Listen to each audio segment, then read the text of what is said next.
أصبحت منك في نعمة وعافية وستر، فأتم علي نعمتك وعافيتك وسترك في الدين والدنيا والآخرة.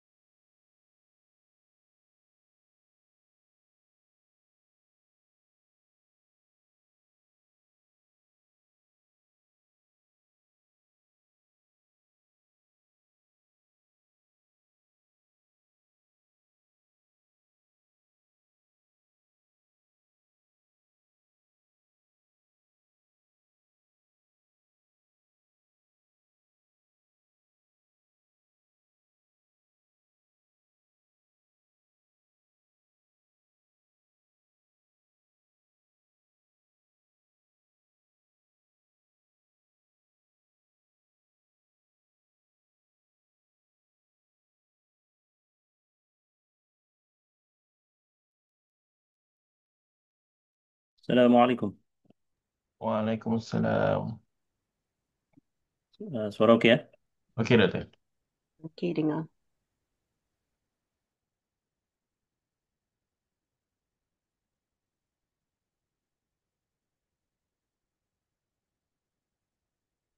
Kita mulakan insya-Allah. Bismillahirrahmanirrahim. Alhamdulillahirabbil alamin. Wassalatu wassalamu ala sayyidina Muhammadin wa ala alihi wa sahbihi ajma'in. Allahumma 'allimna ma yanfa'una wanfa'na bima 'allamtana wa zidna 'ilman wa alhiqna bi'ibadikas salihin. Assalamualaikum warahmatullahi wabarakatuh. Uh, Terima kasih kepada semua yang hadir.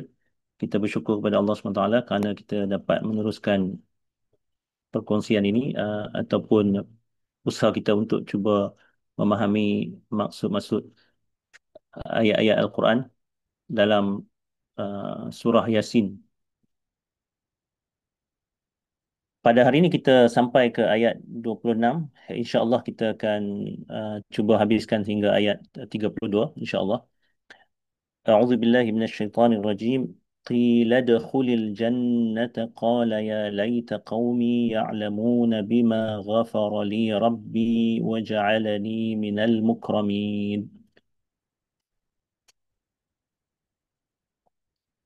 Segmen ni um, menyatakan tentang apa yang berlaku selepas lelaki yang datang daripada hujung bandar tu. Beliau cuba memberi nasihat, memberi saranan kepada kaum dia supaya kaum dia ni menerima apa yang disampaikan oleh utusan-utusan yang dihantar ke tempat itu, ke kota itu.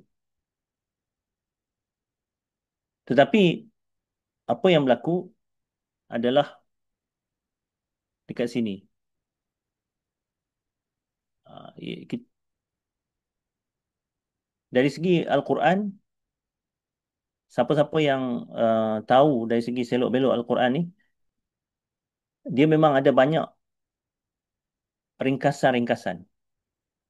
Ada banyak benda yang tak dicakapkan kerana benda tu dianggap dapat difahami direct daripada orang yang mendengarnya. Jadi maknanya bila kata orang mendengar ni adalah orang yang pada zaman Nabi lah, sebab Nabi akan bacakan kepada orang di zaman Nabi. Macam kita ni, kita baca benda yang dah bertulis, benda yang dah dikumpulkan. Okey. Dekat sini, cuba kita bayangkan balik, kita patah balik sikit kepada apa yang berlaku senarionya dekat sini. Ini adalah satu petikan panjang, kalau nak kira lah, cakap ajuk. Maksudnya cakap ajuk macam mana? Allah SWT nyatakan apa yang orang lelaki tu kata.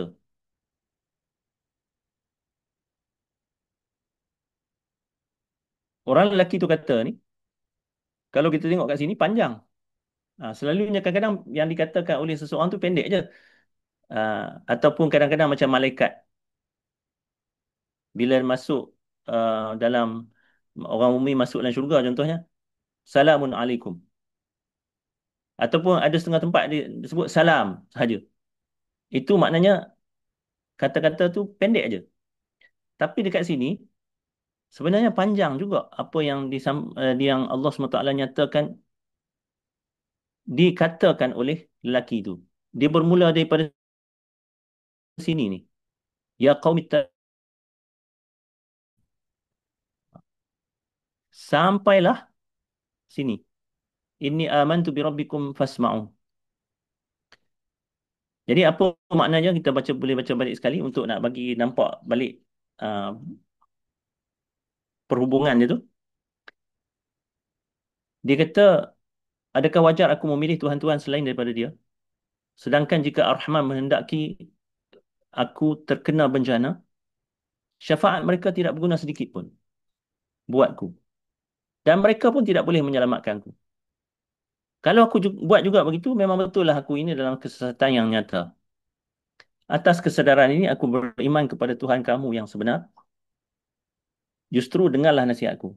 Jadi dia last kali point, maknanya bercakap tu banyak lah. Tapi Al-Quran ringkaskan, dia bercakap ni banyak ini. Tapi kalau nak kira dari segi cakap ajuk, apa kata-kata yang mas di apa dinyatakan oleh Allah SWT bahawa orang itu kata agak panjang. Ini satu yang menarik. Maknanya itu adalah satu kemuliaan kepada orang tu. Kerana apa yang disampaikan tu berada dalam bentuk yang panjang dalam Al-Quran. Tapi yang realitinya tentulah dia bercakap lebih banyak lagi lah. Ha. Dan dia akan bercakap dalam bahasa dia lah, bukan bahasa Arab. Ha. Tapi benda ni dalam Al-Quran, Al-Quran bahasa Arab, dalam bahasa Arab lah. Ha. Tapi yang bahagian akhir yang disebutkan di sini adalah dengarlah nasihatku. Soalan, apa yang berlaku lepas tu? Okey. Apa yang berlaku lepas tu? Quran macam tak ceritakan. Cuma maksudnya apa yang kaum dia jawab. Itu Quran tak ceritakan. Dia bagi Quran nyatakan bahawa lelaki ni bagi tahu, dengarlah nasihat aku. Kaum dia jawab apa? Tak sebut. Terus masuk dekat sini. Qila dukhulil jannah. Dikatakan kepada dia, kepada siapa ni? Kepada lelaki yang bagi nasihat tadi lah. Masuklah kamu nanti dalam syurga. Adakah ini kata-kata kaum dia? Bukan. Ini bukan kata-kata kaum dia.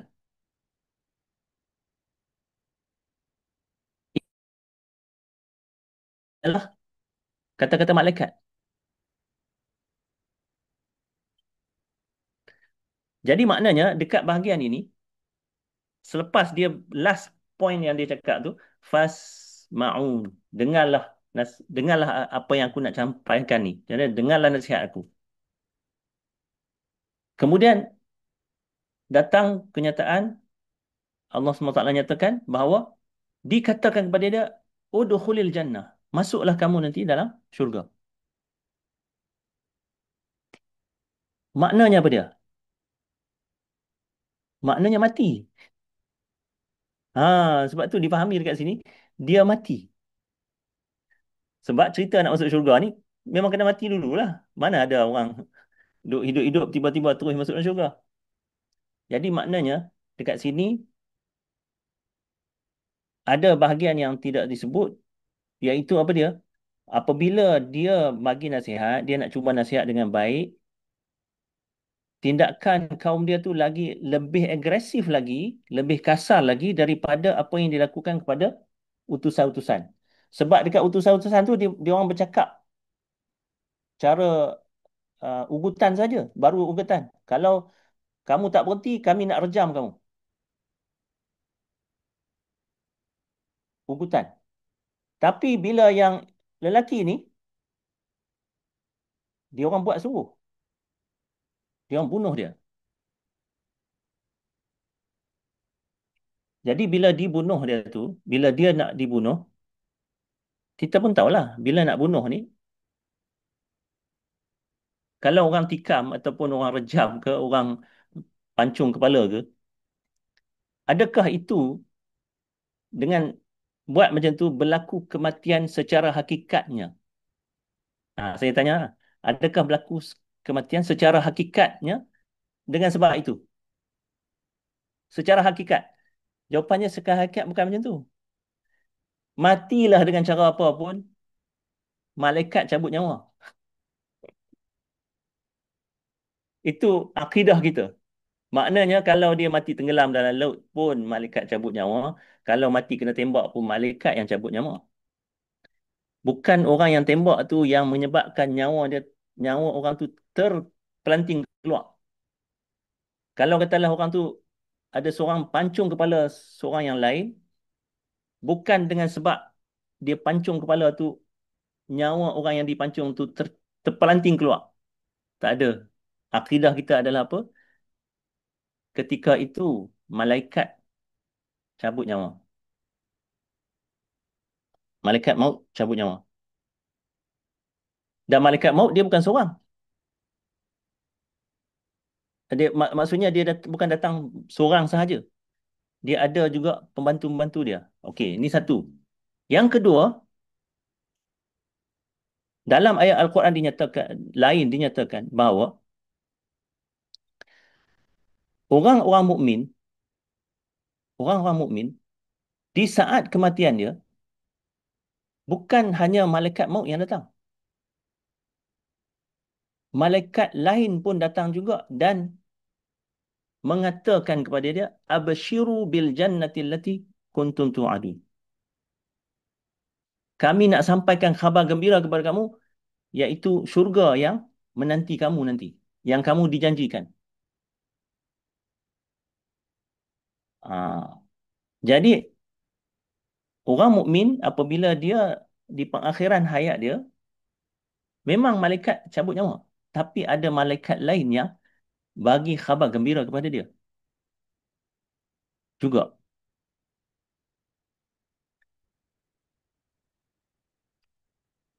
Inilah yang berlaku dekat sini. Sebab apa? Malaikat jatuhkan kepada lelaki itu apabila dia uh, hampir meninggalkan dunia ni dalam keadaan hampir menghadapi kematian, malaikat katakan kepada dia, masuklah kamu nanti dalam syurga. Tempat kamu di syurga. Bahkan mungkin diperlihatkan gambaran syurga kepada dia. Maka pada ketika itu, apa yang berlaku? Lelaki itu kata, qal. Dia cakap ni, dia kata ni, orang nak dengar dah ke masa tu? Ha, kita kena fahamlah, orang yang nak menghadapi kematian. Bila malaikat, contohnya, kalau kita sendiri, sebagai orang mukmin, mudah-mudahan Allah SWT khatamkan kita dengan husnul khatimah. Kita menghadapi saat kematian, malaikat datang, malaikat maut datang, dan malaikat lain bagi tahu bahawa kamu akan pergi sebagai seorang mukmin, tempat kamu nanti adalah di syurga.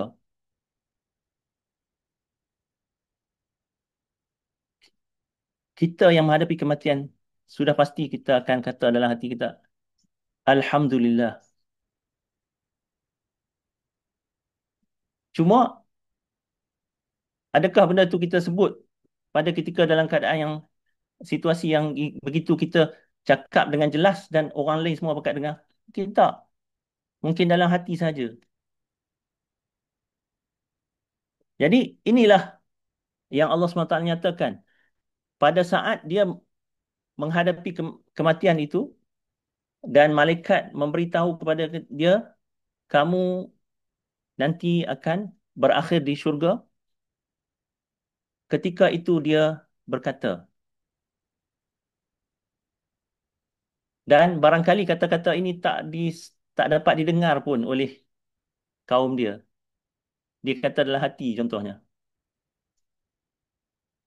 Apa yang dia katakan? Ya,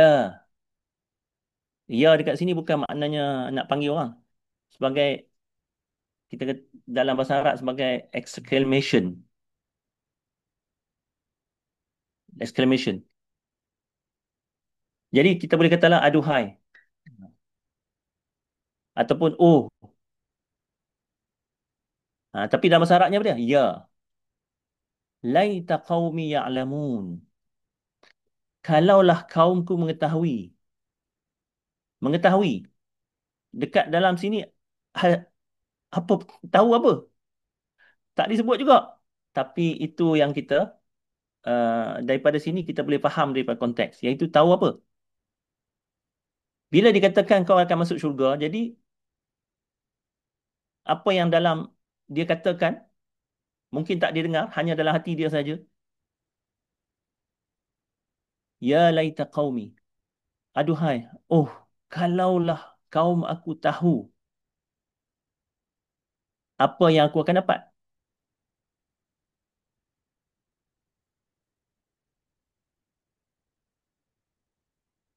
Apa yang aku dapat dengan sebab apa? Bima ghafarali rabbi. Dengan sebab Tuhanku telah mengampuniku. Sini dalam bahasa Arab, dalam Quran ni disebut Rabbi, Tuhanku. Ha? Kita ni kalau dalam bahasa Melayu selalunya mungkin kita kurang campurkan bila kita nak cakap mengenai kekuasaan Tuhan,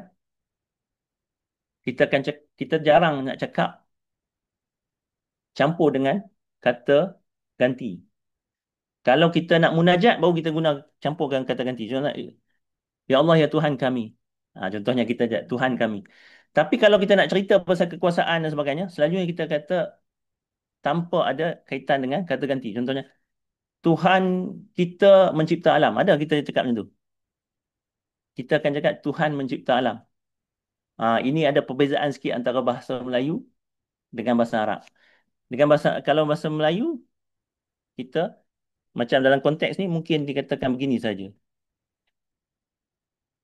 Kalaulah kaumku mengetahui apa yang aku sudah dapat dengan sebab Tuhan telah mengampuniku. Tapi dalam bahasa Arab, cara dia lain. Dan dalam Quran, sebab Quran dalam bahasa Arab, norm bahasa Arab tu ada dalam Al-Quran juga. Jadi Tuhanku telah mengampuniku. Bukan setakat Tuhan ampun. Dia menjadikan aku di antara mereka yang dimuliakan. Dapat syurga. Nak kata tak dimuliakan macam mana lagi? Ha. Diberi khabar gembira bahawa nanti apabila di akhirat nanti dia akan masuk syurga. Jadi dia katakan, aduhai, kalaulah kaumku tahu apa yang aku dah dapat ni, dengan sebab Tuhan ampun aku dan Tuhan jadikan aku di kalangan orang yang dimuliakan. Itu pengakhiran kepada lelaki ini. Kemudian Allah SWT menyatakan, lepas pada itu apa yang berlaku? Allah menyatakan bahawa kaum ini telah dihukum oleh Allah SWT. Tapi macam mana maklumat itu kita dapat daripada daripada huraian yang diberikan dalam ayat ini. وَمَا أَنْزَلْنَا عَلَى قَوْمِهِ مِنْ بَعْدِهِ مِنْ جُنْدٍ مِنَ السَّمَاءِ. Tapi yang kata mereka ni lenyap ni, mereka ni dihukum oleh Allah SWT ni dekat sini. فَإِذَا هُمْ خَامِدُونَ. Lalu mereka pun terus lenyap. Allah hukum, mereka terus lenyap. Khamada dia punya kata kerja dalam bahasa Arab ni salah satu maknanya adalah padam. Dekat maksudnya kalau macam api tu bila dia padam maksudnya api tu lenyap. Ini macam kaum dia ni lenyap. Ataupun kita macam kita dah macam kat bahasa kampung kadang kita tahu oh dia dah padam. Maksudnya dia dah mati. Ha, okey.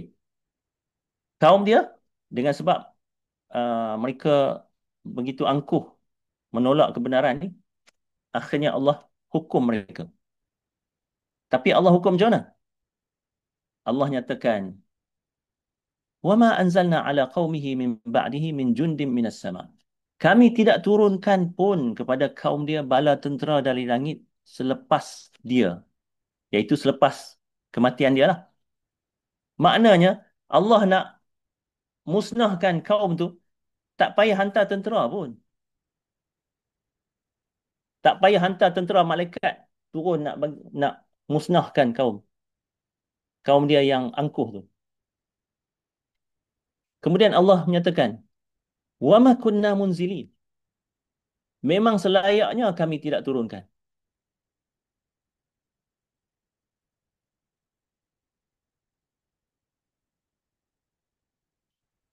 Maknanya tak ada apa sangat mereka kaum ni, angkuh saja, tak payah nak hantar dengan apa bala tentera daripada langit untuk nak musnahkan mereka.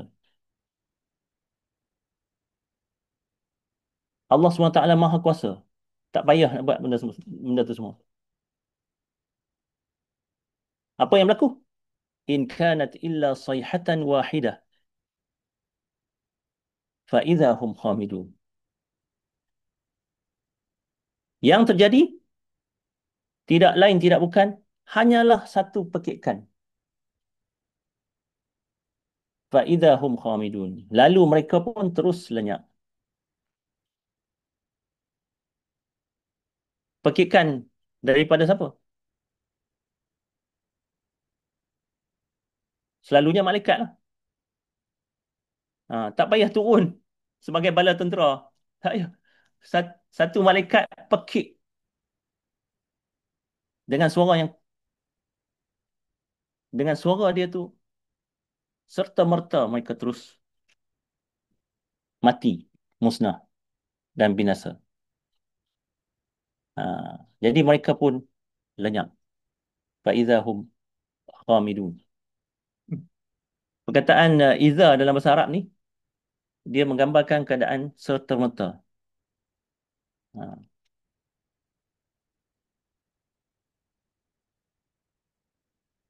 Lalu Allah nyatakan, nak ceritanya macam mana? Rugi sungguhlah soalan gitulah. Rugi sungguhlah mereka ni. Jadi ya hasratan 'alal ibad. Aduhai, memang besarlah kekecewaan mengenai hamba-hamba itu. Mereka yang dah lenyap ni, kalau bahasa Melayu kita kata sayang sekali. Ruginya mereka ni. Kerana keangkuhan tu menyebabkan mereka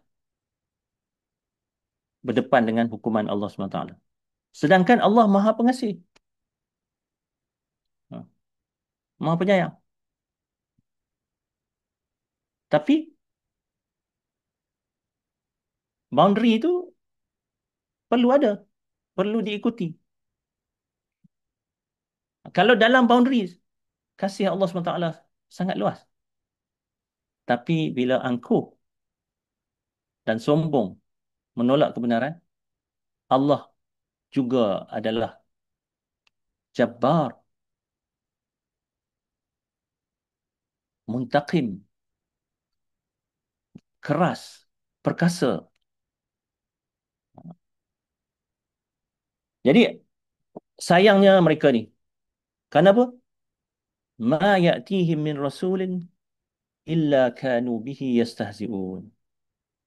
Siapa jua utusan yang datang kepada mereka, mereka mempersendakan saja utusan itu. Quran menggunakan perkataan yastahzi'un, mempersendakan. Kenapa? Mempersendakan ni adalah tanda bongkak, tanda angkuh, tanda sombong. Orang yang nak cuba nak faham tapi tak faham lagi, rasa macam tak boleh nak faham lah. Tanya soalan untuk nak faham. Tak ada masalah dalam Islam. Tapi bila bongkak, angkuh, sombong, mempersendakan, itu tandanya. Itu dah sampai ke tahap melampaui batas.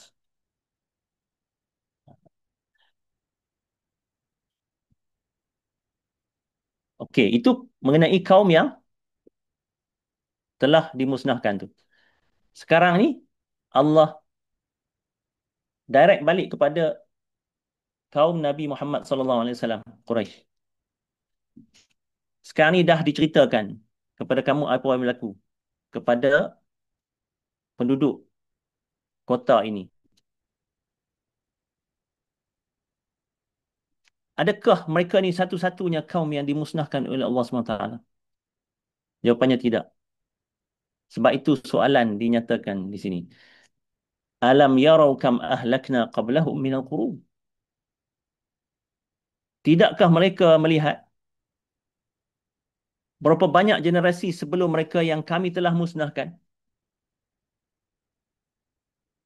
Annahum ilaihim la yarji'un. Dan kaum yang lenyap itu tidak kembali lagi. Orang Quraisy dia tahu tak di Mesir tu ada piramid dan ada orang Firaun, ada empire yang besar, ada kerajaan yang besar. Pada zaman Nabi, mana pergi kerajaan Mesir yang hebat tu? Tak ada. Mereka tahu dekat Jordan sebab mereka berniaga di kawasan Syam. Di Petra ada tempat-tempat orang duduk di dalam bangunan. Dalam gua tu di ukiran dia jadi macam rumah. Siapa yang pernah tengok gambar Petra tahulah Petra di Jordan. Ada orang ke duduk kat situ masa tu? Tak ada. Laut mati.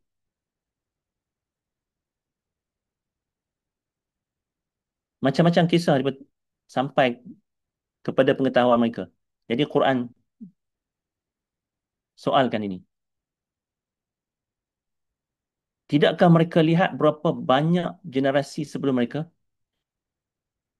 Maksudnya kumpulan manusia sebelum mereka yang kami telah musnahkan. Dan kaum yang lenyap itu tidak kembali lagi. Ha. Tak ada siapa pun yang datang contohnya tiba-tiba Firaun dan apa ni Qarun dan ni tiba-tiba bangun cerita kat Quraisy. Oh, hampa baiklah. Terimalah apa yang disampaikan ni. Jangan jadi macam kami. Adakah jadi macam tu? Tak ada. Yang dah mati tu semua lenyap begitu saja. Tak ada siapa yang balik dan boleh cerita balik dekat Quraisy. Jadi nak cerita apa? Kamu kena fikir sendiri. Nak tunggu, kalau katalah nak tunggu, dia orang ni nak bangkit balik, nak cerita, kami kena hukum dengan Allah SWT, tak akan berlaku. Itu bukannya sunnah Allah SWT. Annahum ilaihim la yarji'un. Kaum yang lenyap tu tak kembali.